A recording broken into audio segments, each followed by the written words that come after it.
Guys, जैसा कि कल होने वाली है फिन निफ्टी की एक्सपायरी, किस तरह से उसमें कंप्लीट एनालिसिस बन रहा है, किन बातों का हमें ध्यान रखते हुए चलना है जिससे कि हम ट्रैप से बचते हुए एक अच्छा मोमेंटम कल के दिन प्लान कर सकें, उस बारे में डिस्कशन करने वाले हैं। साथ ही साथ निफ्टी 50 और बैंक निफ्टी का किस तरह से एनालिसिस बन रहा है उस बारे में भी बात करने वाले हैं।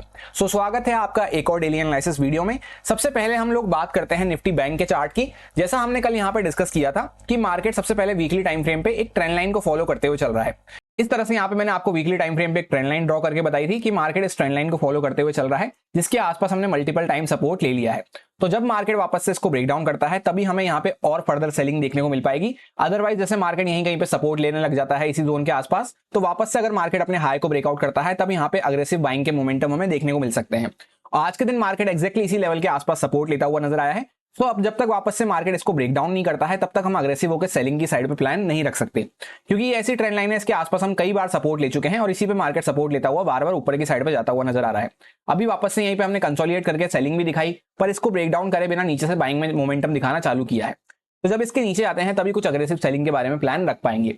अब आ जाते हैं वापस से डेली टाइम फ्रेम पे। तो जैसा आपको देखने को मिलेगा कि हमने यहाँ पे पिछले 10-12 दिन में जो भी मोमेंटम करा था उसको एक ही सेलिंग में फ्राइडे को यहाँ पे कवर कर दिया था, और सेम इंटेंसिटी का आज वापस से हमें मूव देखने को मिला है अपोजिट साइड पे, यानी कि बाइंग साइड पे, जहां पे आप देखेंगे तो 80-90% से भी ज्यादा हमने ऑलमोस्ट कैंडल को कवर कर लिया है। जो पूरी फ्राइडे की बड़ी सी कैंडल थी उसको हम अच्छे से कवर करते हुए नजर आए हैं।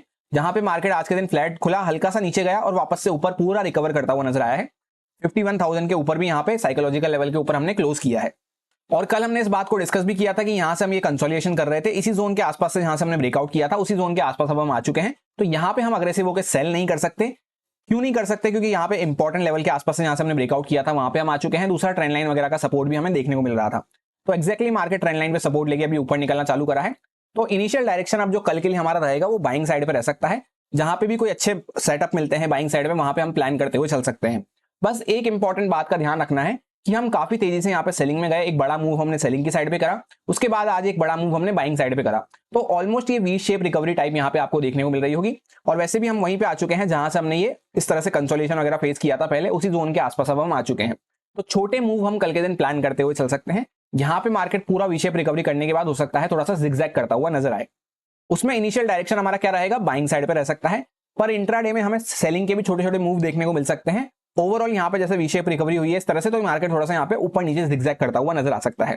इसी के साथ एक इंपॉर्टेंट पॉइंट क्या है कि कल फिन निफ्टी की एक्सपायरी है। तो फिन निफ्टी की एक्सपायरी मोस्टली आपको जैसा 90% देखने को मिलती है, थोड़ा सा चॉपी जिगजैग ही रहती है। तो उस तरह का मूव हम कल के दिन यहाँ पे प्लान करते हुए चल सकते हैं। टेक्निकल्स भी हमें यही बता रहे हैं। और वैसे भी इंपॉर्टेंट पॉइंट हमें क्या बताता है कि सेलिंग हम अग्रेसिव होकर इसी जोन के नीचे कर सकते हैं, बाइंग हम अग्रेसिव होकर इस जोन के ऊपर कर सकते हैं। जहां पे पहले हम यहाँ पे फंसे थे, अभी भी यहाँ पे फंसे थे, यहीं से हम नीचे गए थे, वापस से ऊपर आए हैं। तो इसी जोन के अंदर मार्केट एंट्री लेने वाला है अपनी। तो इस जोन में थोड़ा सा चॉपी रह सकता है, थोड़ा सा जिगजैग रह सकता है। अल्टीमेटली इसके ऊपर वापस से निकलते हैं तो ये ट्रेंड लाइन वगैरह भी यहाँ पे ब्रेकआउट होती हुई आपको नजर आएगी। सो ये तो हमने ब्रॉड माइंडसेट डिस्कस कर लिया। फिलहाल कल की अगर बात करते हैं तो कल मार्केट थोड़ा सा यहाँ पे जिगजैग रह सकता है। अब जैसा कि 15 मिनट टाइम फ्रेम पे हम लोग आ चुके हैं, जहां पे ये कुछ लेवल्स वगैरह को हमने डिस्कस किया था और सिंपल सा प्लान मैंने आपको ये शेयर किया था कि ऐसे जोन के आसपास हम आ चुके हैं जहां पे पहले भी 2 बार हमने काफी अच्छे बाइंग के मोमेंटम किए हैं। इस तरह से मैंने आपको बताया था और कंडीशन में भी आपको यही शेयर किया था कि मार्केट गैप डाउन खुलता है डायरेक्टली, उसके बाद ऊपर आ रहा है तो हम बाइंग में प्लान रखते हुए चल सकते हैं। प्रोबेबिलिटी वाइज एक दिन पहले ऐसा हुआ था तो इसके लिए हम प्लान नहीं रखेंगे। गैप अप डायरेक्टली मार्केट खुलता है 800 वगैरह के आसपास यहाँ पे, तो मैंने आपसे कहा था कि मार्केट यहाँ पे थोड़ा सा सेलर्स जो बैठे हुए हैं यहाँ पे इनको ट्रैप कर सकता है। उस केस में भी हम छोटा मोमेंटम बाइंग साइड पे प्लान रख सकते हैं। और फ्लैट के केस में मैंने आपसे ये कहा था कि अगर मार्केट फ्लैट खुल के नीचे आता है तो वापस से ऊपर आता हुआ नजर आ सकता है, क्योंकि आज के दिन ऑलरेडी काफी बड़ी सेलिंग हुई है। अगर मार्केट यहाँ पे फ्लैट खुलता है नीचे आ रहा है तो वापस से ऊपर रिकवर कर सकता है। और market was kind exactly cut copy paste हमें वैसा ही देखने को मिला कि मार्केट यहाँ पे फ्लैट खुला, हल्का सा नीचे गया और इमीडिएटली काफी अच्छा ऊपर रिकवर करता हुआ नजर आया। पहले मार्केट थोड़ा सा जिगजैग कर रहा था, फिर जैसे ही मार्केट ने इंपॉर्टेंट जो हमारा ये लेवल लगा हुआ था इसके ऊपर जाना चालू करा तो एंड में काफी अच्छा बाइंग का मूव हमें देखने को मिल रहा है। एक बार पहले हम गए तो यहाँ पे रेजिस्टेंस लेके नीचे आए, फिर वापस से काफी अच्छा बाइंग में मूव दिख रहा है। और ऐसा प्लान मैंने आपको क्यों शेयर किया था उसके पीछे मैंने रीजन आपको टेलीग्राम पे शेयर कर दिया है कि क्या साइकोलॉजी हमें देखने को मिल रही थी, और काफी अच्छे से प्लान वर्क करता हुआ नजर आया। तो कैसा रहा आज का आपका मंडे का दिन? कमेंट करके जरूर बताना किस इंडेक्स में आपने ट्रेड करना पसंद करा और कैसी आपकी परफॉर्मेंस रही। अब कल के लिए यहाँ पे सिंपल सा प्लान रहेगा। सबसे पहले साइड ड्रॉइंग्स को रिमूव कर लेते हैं।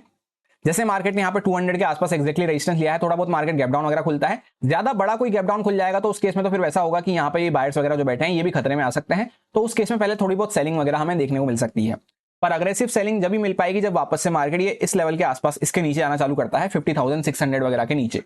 क्योंकि यहां से मार्केट ने क्या करा, पहले इसके नीचे गए, हम ऊपर आए, सपोर्ट लिया, वापस से यहाँ पे एक्जैक्टली इसी लेवल के आसपास सपोर्ट लेके हमने काफी अच्छा मूव किया है।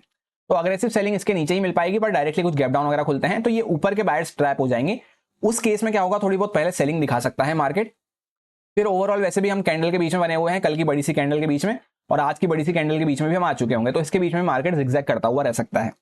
छोटा मोटा गैप डाउन खुलता है या फ्लैट खुलता है, वापस से मार्केट ऊपर क्रॉस कर रहा है, तो उसमें बाइंग का एक मूव हमें देखने को मिल सकता है, जहां पे इस जोन के आसपास तक छोटे मोटे टारगेट, हम 100-150 पॉइंट के आसपास के टारगेट इस जोन के आसपास तक प्लान करते हुए चल सकते हैं। या डायरेक्टली जैसे मार्केट गैप अप खुल जाएगा, उस केस में भी थोड़ा बहुत सेलिंग का मोमेंटम पहले देखने को मिल सकता है, क्योंकि जैसे यहां से मोमेंटम कंटिन्यू चलता हुआ आ रहा है, इसी फेवर में गैप अप खुल गया और पॉइंट चले गए गैप अप में, तो यहां पे जाके हम बाय तो नहीं कर सकते अग्रेसिव होके, क्योंकि वो रिस्क मैनेजमेंट के हिसाब से हमारे लिए फ्रूटफुल नहीं रहेगा। भले ही हो सकता है मार्केट गैप अप खुल के भगता चला जाए, पर उसमें मैं प्लान करने में इंटरेस्टेड नहीं हूं। थोड़ा बहुत अगर प्रॉफिट बुकिंग वगैरह आती है तो उसमें सेलिंग में हम प्लान करते हुए चल सकते हैं। लेवल्स वगैरह सारे एज इट इज वही है, point two point, dot to dot अगर आप चेकआउट करेंगे तो काफी परफेक्टली वर्क करते हुए नजर आ रहे हैं। सो सिंपल सा एक लाइन में प्लान ऐसा ही है कि कल के दिन हम थोड़ा सा जिगजैग के लिए प्लान कर सकते हैं। उसमें कंडीशन कैसे बन सकती है वो हमने काफी डिटेल में डिस्कस कर लिया है, जिसको कम क्वांटिटी और छोटे टारगेट के लिए हम प्लान करते हुए चल सकते हैं। या फिर कल का दिन हम चाहें तो आराम से अवॉइड भी कर सकते हैं, अगर अभी हम सीख रहे हैं, बिगिनर ट्रेडर हैं, तो कल का दिन हम अवॉइड करते हुए भी चल सकते हैं।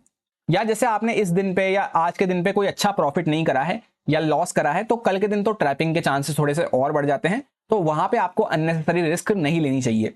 ये मेरा पर्सनल सजेशन रहेगा आपके लिए, बाकी आपकी इच्छा है जैसा आप करना चाहें। क्योंकि जैसा कि मैं अपना प्लान आपको शेयर कर रहा हूं, तो अपना माइंडसेट भी आपके साथ शेयर कर देता हूं कि इस दिन जो मैंने प्रॉफिट करा, एक ठीक ठाक प्रॉफिट करा था, उससे भी ज्यादा अच्छा प्रॉफिट मैंने आज के दिन करा है, क्योंकि यहां पे तो मैंने 780 वगैरह के आसपास जो हमारा इंपॉर्टेंट सपोर्ट था, यहीं तक मोमेंटम कैप्चर करके क्लोज कर दिया था। आज के दिन पूरा टॉप तक मोमेंटम कैप्चर करा है, तो फ्राइडे को जो मोमेंटम कैप्चर करा था उससे ऑलमोस्ट 3 टाइम्स से ज्यादा मैंने प्रॉफिट आज के दिन कैप्चर करा है। तो ये 2 दिन में मिला के जो मेरा प्रॉफिट हुआ, उससे ही मैं थोड़ा सा रिस्क लेने वाला हूं, कम क्वांटिटी और छोटे टारगेट के लिए कल के दिन। तो कल के दिन अगर आप बिगिनर हैं या इन दिनों में आपने कोई प्रॉफिट नहीं करा, तो कल का दिन थोड़ा सा ट्रैपिंग वाला रह सकता है, तो आप अवॉइड करते हुए चल सकते हैं। जैसा अपना प्लान मैंने आपसे शेयर किया है ट्रेडिंग का, तो माइंडसेट भी शेयर करना जरूरी हो जाता है, इसलिए मैंने आपको बता दिया है। अब जैसा कि हम लोग आ चुके हैं फिन निफ्टी के चार्ट पे, कल इसकी एक्सपायरी होने वाली है, तो आप देखेंगे यहाँ पे मार्केट कंसोलिडेशन कर रहा था, इसका ब्रेकआउट करने की कोशिश करी, पहले यहाँ से ब्रेकआउट करा, कंटिन्यू ऊपर गए, इसका ब्रेकआउट करा और इमीडिएटली मार्केट यहाँ पे नीचे आता हुआ नजर आया सेलिंग में, जहां पे इसी जोन के अंदर में अभी हम चल रहे हैं। जितनी इंटेंसिटी की सेलिंग हुई थी उसी इंटेंसिटी से यहाँ पे बाइंग का मूव होता हुआ नजर आया है आज। तो दोनों एक आइडेंटिकल टाइप की कैंडल आपको देखने को मिलेगी, बड़ी बड़ी, तो दोनों साइड के बड़े मूव हो चुके हैं। अभी इसके बीच में मार्केट कल के दिन घूमता रहता है, थोड़ा सा जिगजैग मूव हमें देखने को मिल सकते हैं। यही ब्रॉड माइंडसेट हमारा बन रहा है, और अगर जैसे मार्केट यहाँ पे क्रॉस करता है तो थोड़े बहुत बाइंग के मूव हम छोटे मोटे प्लान कर सकते हैं, पर हर लेवल के आसपास हमें रेजिस्टेंस देखने को मिलेगा, और यहीं पे मार्केट पहले भी स्टक हो रहा था, तो ये पूरा कंफ्यूजन वाला मार्केट का जोन आ चुका है। सो सिंपल सा प्लान यही है कि मार्केट गैप डाउन खुलता है तो भी एक जोन के अंदर में रहेगा, अगर ऊपर निकलता है तो नीचे से ऑलरेडी काफी अच्छा बाइंग का मूव हो चुका है, तो इसी फेवर में छोटे मोटे मोमेंटम देने के बाद मार्केट थोड़ा सा जिगजैग हो सकता है। तो यहाँ पे भी जिगजैग रहेगा मार्केट, और यहाँ पे भी थोड़ा जिगजैग रह सकता है। 15 मिनट टाइम फ्रेम पे इंपॉर्टेंट लेवल्स की अगर बात करते हैं तो 840 के आसपास रेजिस्टेंस हो सकता है, 922 के आसपास रेजिस्टेंस है। फिलहाल जो इमीडिएट रेजिस्टेंस आ रहा है वो 750 के आसपास हमें देखने को मिल रहा है। ये पहले हमारा रेजिस्टेंस बना हुआ था, फिर सपोर्ट बना हुआ था, यहीं से हमने ब्रेकडाउन किया था। 657 के आसपास यहाँ पे नेक्स्ट सपोर्ट आ सकता है, जिसके आसपास हम पहले सपोर्ट ले रहे थे, अभी रेजिस्टेंस ले रहे थे। 500 का साइकोलॉजिकल लेवल है, और यहाँ पे जहाँ पे हमने डॉट सपोर्ट लिया है 436 के आसपास का लेवल निकल के आ रहा है। एकदम टॉप पे यहाँ पे 24,000 का साइकोलॉजिकल लेवल हमें देखने को मिल रहा है। तो सिंपल सा प्लान इसमें वैसा ही रहेगा जैसा हमने बैंक निफ्टी में डिस्कस करा, कि यहाँ पे मार्केट सेलिंग दिखाया और काफी अच्छा बाइंग का मूव भी आज के दिन होता हुआ नजर आया। तो जैसे मार्केट यहाँ पे फ्लैट वगैरह खुलता है या छोटा मोटा गैप डाउन खुलता है, इस केस में हम बाइंग में प्लान रखते हुए चल सकते हैं। जो ये मोमेंटम चल रहा है उसी को कैरी फॉरवर्ड करते हुए कुछ पॉइंट्स हम कैप्चर कर सकते हैं, ज्यादा बड़े टारगेट के लिए हम प्लान नहीं कर रहे, क्योंकि यहाँ पे रेजिस्टेंस आएगा, फिर यहाँ पे रेजिस्टेंस आएगा, ये पहले के मार्केट के चौपी एरिया शुरू हो चुके हैं। और ट्रेंड लाइन वगैरह को भी अगर आप फॉलो करते होंगे तो इस तरह से यहाँ पे आपको ट्रेंड लाइन देखने को मिल रही है। तो छोटा मोटा मोमेंटम हम बाइंग में प्लान कर सकते हैं, अगर मार्केट थोड़ा बहुत गैप डाउन खुल के या थोड़ा सा यहाँ पे रुक के फ्लैट के केस में अगर ब्रेकआउट वगैरह करता है, तो उसमें क्वांटिटी कम रखना जरूरी रहेगा। या जैसे डायरेक्टली मार्केट कुछ बड़ा सा गैप अप खुल जाता है, उस केस में हम सेलिंग में प्लान रखते हुए चल सकते हैं, क्योंकि इंपॉर्टेंट रेजिस्टेंस के आसपास यहां से चलते चलते हम डायरेक्टली इंपॉर्टेंट रेजिस्टेंस को टेस्ट कर रहे होंगे, तो थोड़ा बहुत प्रॉफिट बुकिंग भले ही आनी हो या सेलिंग आनी हो तो वो आ सकती है यहाँ पे। और डायरेक्टली बड़ा सा गैप डाउन खुल जाता है, उस केस में भी हम थोड़ा सा पहले सेलिंग के लिए प्लान रख सकते हैं। ये जो टॉप पे बायर्स आए हैं ये ट्रैप होते हुए नजर आ सकते हैं। और सिंपली किसी भी केस में कहीं पे भी कंडीशन में कोई भी ट्रेड लेनी हो, क्वांटिटी कम रहेगी, टारगेट छोटे रहेंगे, ये मैं आपसे बार बार रिपीट कर रहा हूं। अब निफ्टी 50 के चार्ट पे हम लोग आ चुके हैं। सबसे पहले वन डे टाइम फ्रेम पे डिस्कस करते हैं। तो जैसा हमने वीकली एनालिसिस में डिस्कस किया था कि मार्केट इंपॉर्टेंट जोन के आसपास आ चुका है, जहां से पहले ब्रेकआउट करने की कोशिश करी, पर ब्रेकआउट हमें फेल होता हुआ नजर आया, कोई भी स्ट्रॉन्ग क्लोजिंग नहीं हुई। उसके आसपास मार्केट यहीं पे आके रुका, वापस से ब्रेकआउट करा, अभी उसी जोन के आसपास हम आ चुके हैं। तो मैंने आपसे यही कहा था मार्केट थोड़ा सा यहाँ पे रुक के अगर इसको ब्रेक डाउन करता है तो हमारे लिए ज्यादा अच्छा रहेगा। तो मार्केट आज के दिन यहाँ पे रुकता हुआ नजर आया है, थोड़ा सा बाइंग में मूव करता हुआ नजर आया है, जिसको हमने प्लान भी किया था 15 मिनट टाइम फ्रेम पे कि फ्लैट खुल के अगर मार्केट नीचे आता है तो हमें बाइंग में मूव देखने को मिल सकता है, वापस ऊपर आ सकता है मार्केट। एक्जैक्टली वैसा ही होता हुआ नजर आया, पर जैसे ही हमने बाइंग बैंक निफ्टी और फिन निफ्टी वगैरह में देखी, उस इंटेंसिटी की बाइंग हमें यहाँ पे देखने को नहीं मिल रही है। क्योंकि अगर आप ध्यान से देखेंगे तो हम इंपॉर्टेंट जोन के आसपास से बाइंग तो दिखाए हैं, पर जिस हिसाब की सेलिंग हुई थी उसके अकॉर्डिंग अभी 50% के आसपास ही हम यहाँ पे खड़े हुए हैं। तो कल के दिन जैसे मार्केट कोई डायरेक्टली बड़ा सा गैप डाउन वगैरह खुल जाता है, इसके नीचे आना चालू करता है, तो सेलिंग का मोमेंटम हमें देखने को मिल सकता है, या डायरेक्टली कुछ मार्केट बड़ा सा गैप अप खुल जाता है तो भी हमें थोड़ा सा सेलिंग का मोमेंटम देखने को मिल सकता है।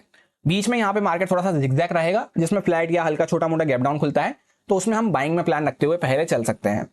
अब 15 मिनट टाइम फ्रेम पे हम लोग आ चुके हैं जहां पे कंडीशंस को और अच्छे से हम डिस्कस कर सकें। सबसे पहले मैंने आपसे कल ये कहा था कि अगर मार्केट फ्लैट खुलता है तो उस केस में अगर नीचे जा रहा है डायरेक्टली तो वापस से ऊपर आ सकता है। दूसरी बात मैंने आपसे ये कहा था कि ये यहाँ पे जो जोन है, यहाँ पे मार्केट थोड़ा सा जिगजैग बना हुआ है, वॉलेटाइल बना हुआ है, तो इस जोन में हमें जिगजैग देखने को मिल सकती है। एक्जैक्टली ऐसा ही होता हुआ नजर आया आज के दिन। अब आगे के लिए सिंपल सा प्लान रहेगा, सबसे पहले सारी ड्राइंग को रिमूव कर लेते हैं, और जैसा आपको देखने को मिलेगा कि मार्केट ने एक अच्छी सेलिंग दिखाई, शार्प सेलिंग दिखाई। उसके बाद जहां से मार्केट ने पहले ये पुल बैक वगैरह लिया, उसी इंपॉर्टेंट रेजिस्टेंस के आसपास हम खड़े हुए हैं, और 25,000 का साइकोलॉजिकल लेवल भी यहीं पे निकल के आ रहा है। तो मैंने आपसे ये कहा भी था कि ये हमारा इंपॉर्टेंट रेजिस्टेंस का जोन रहेगा, वहीं पे हम खड़े हुए हैं। अब जैसे मान लेते हैं मार्केट कल डायरेक्टली बड़ा सा गैप अप खुल जाता है, तो उस केस में क्या होगा, ये सेलर्स वगैरह यहाँ पे थोड़े बैठे हुए हैं, तो इस केस में निफ्टी में थोड़ा सा हो सकता है पहले बाइंग वगैरह में मार्केट जाए, या जैसे यहाँ कहीं पे खुलता है थोड़ा बाइंग वगैरह में जाए, फिर वापस से मार्केट सेलिंग में आ सकता है। डायरेक्टली कोई बड़ा सा गैप डाउन मार्केट खुल जाता है, उस केस में हम सेलिंग में प्लान रखते हुए चल सकते हैं, क्योंकि ये जो यहाँ पे बाय वगैरह करके बैठे हैं इनकी पोजीशन खतरे में आ सकती है, तो थोड़ा सा सेलिंग का मूव हमें देखने को मिल सकता है। फ्लैट यहाँ पे हल्का फुल्का ऊपर नीचे खुलते हैं, तो आज क्या हुआ, फ्लैट खुल के मार्केट नीचे गया तो वापस से ऊपर रिकवर करता हुआ नजर आया। अगर वापस से मार्केट फ्लैट खुल के नीचे आ रहा है तो कहीं ना कहीं हम सेलिंग में प्लान करते हुए चल सकते हैं प्रोबेबिलिटी वाइज, या जैसे मार्केट फ्लैट खुल के डायरेक्टली ऊपर जा रहा है तो थोड़ा बहुत मोमेंटम देके फिर वापस से सेलिंग में आ सकता है। जैसे मार्केट 25,000 वगैरह का ब्रेकआउट करके फिर वापस से सेलिंग में आ सकता है थोड़ा बहुत। वैसे भी ये जो पूरी सेलिंग हुई थी इसके अगेंस्ट में हम चल रहे हैं, तो आप देख सकते हैं छोटे मूव हमें देखने को मिल रहे हैं, और कल वैसे भी थोड़ा जिगजैग के लिए हमारा प्लान रहेगा, तो उस बेसिस पे हमने कंडीशन डिस्कस कर ली है। ये सारे कुछ इंपॉर्टेंट लेवल्स रहेंगे, ज्यादा कोई चेंजेस नहीं है लेवल्स में, इसको थोड़ा सा स्मूथ करा गया है। 750 के आसपास लेवल है, 25,000 का साइकोलॉजिकल लेवल है, इसके आसपास हम पहुंचने वाले हैं। 082 के आसपास एक इंपॉर्टेंट रेजिस्टेंस हो सकता है, पहले सपोर्ट बना हुआ था, इसके ऊपर अगर निकलते हैं तो यहाँ पे 200 वगैरह के आसपास, 175 के आसपास एक्जैक्टली हमारा नेक्स्ट रेजिस्टेंस आ सकता है। सो यही मेरा सिंपल सा एनालिसिस बन रहा था तीनों इंडेक्सेस में, जो आपके साथ प्योरली एजुकेशन एक्सपीरियंस पर्पस से शेयर किया गया है, सारे लॉजिक्स एंड रीजंस को एक्सप्लेन करते हुए। अब अगर आपको अच्छा लगता है, समझ में आया है, तो आप इसको यूज में ले सकते हैं अपने रिस्क पे, अपने प्रॉपर रिस्क मैनेजमेंट को फॉलो करते हुए, अच्छे से स्टॉप लॉसेस वगैरह को फॉलो करते हुए। Happy fin nifty expiry, thank you.